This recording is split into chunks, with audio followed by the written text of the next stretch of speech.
Shalom para pendengar yang dikasihi oleh Tuhan Yesus. Kiranya Tuhan memberikan rahmat-Nya kepada para pendengar semua. Sebentar lagi kita akan mendengarkan pembacaan Alkitab audio dalam versi bahasa Indonesia sehari-hari. Siapkan hati saudara. 2 Samuel pasal 21. Orang-orang Gibeon dan keluarga Saul. Dalam zaman Daud, terjadilah kelaparan selama 3 tahun berturut-turut. Lalu Daud pergi menanyakan petunjuk Tuhan. Berfirmanlah Tuhan, pada Saul dan keluarganya melekat hutang darah, karena ia telah membunuh orang-orang Gibeon. Lalu raja memanggil orang-orang Gibeon dan berkata kepada mereka, orang-orang Gibeon itu tidak termasuk orang Israel, tetapi termasuk sisa-sisa orang Amori.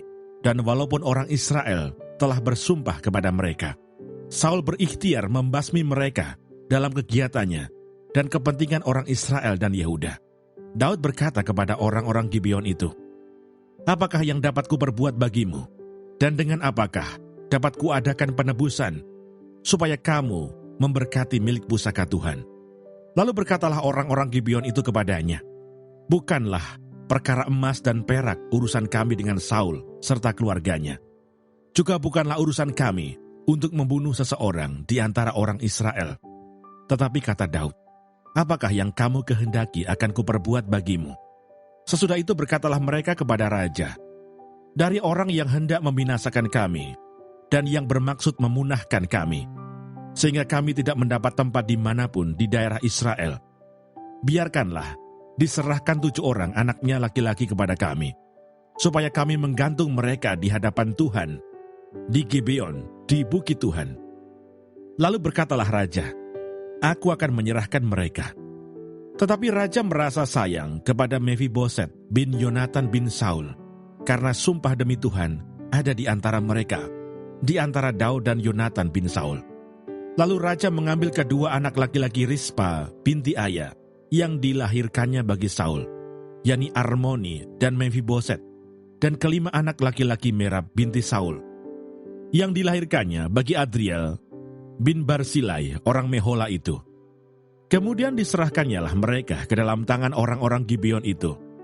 Orang-orang ini menggantung mereka di atas bukit di hadapan Tuhan. 7 orang itu tewas bersama-sama. Mereka telah dihukum mati pada awal musim menuai, pada permulaan musim menuai jelai.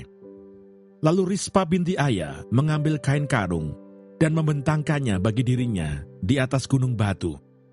Dari permulaan musim menuai sampai tercurah air dari langit ke atas mayat mereka. Ia tidak membiarkan burung-burung di udara mendatangi mayat mereka pada siang hari, ataupun binatang-binatang di hutan pada malam hari. Ketika diberitahukan kepada Daud apa yang diperbuat Rispa binti Aya, gundik Saul itu, maka pergilah Daud mengambil tulang-tulang Saul dan tulang-tulang Yonatan anaknya dari warga-warga kota Yabes Gilead yang telah mencuri tulang-tulang itu dari tanah lapang di Betsan, tempat orang Filistin menggantung mereka. Ketika orang Filistin memukul Saul kalah di Gilboa, ia membawa dari sana tulang-tulang Saul dan tulang-tulang Yonatan anaknya. Dikumpulkanlah juga tulang-tulang orang-orang yang digantung tadi, lalu dikuburkan bersama-sama tulang-tulang Saul dan Yonatan anaknya di tanah Benyamin, di Zela, di dalam kubur Kis ayahnya. Orang melakukan segala sesuatu yang diperintahkan raja.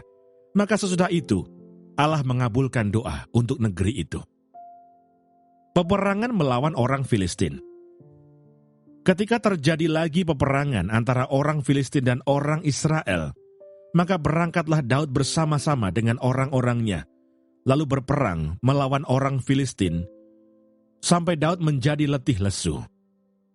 Yisbi Benob, yang termasuk keturunan raksasa, berat tombaknya 300 sikal tembaga, dan ia menyandang pedang yang baru, menyangka dapat menewaskan Daud.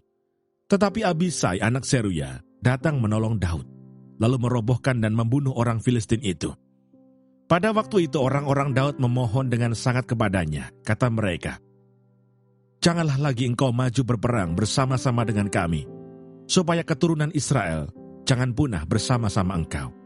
Sesudah itu terjadi lagi pertempuran melawan orang Filistin di Gob. Pada waktu itu Sibkai, orang Husa, memukul kalah Saf, yang termasuk keturunan raksasa. Dan terjadi lagi pertempuran melawan orang Filistin di Gob.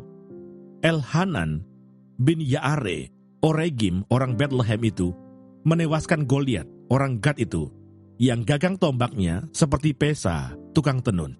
Lalu terjadi lagi pertempuran di Gad, dan di sana ada seorang yang tinggi perawakannya, yang tangannya dan kakinya masing-masing berjari 6, 24 seluruhnya. Juga orang ini termasuk keturunan raksasa. Ia mengolok-olok orang Israel. Maka Yonatan, anak Simea, kakak Daud, menewaskannya. Keempat orang ini termasuk keturunan raksasa di Gad. Mereka tewas oleh tangan Daud dan oleh tangan orang-orangnya.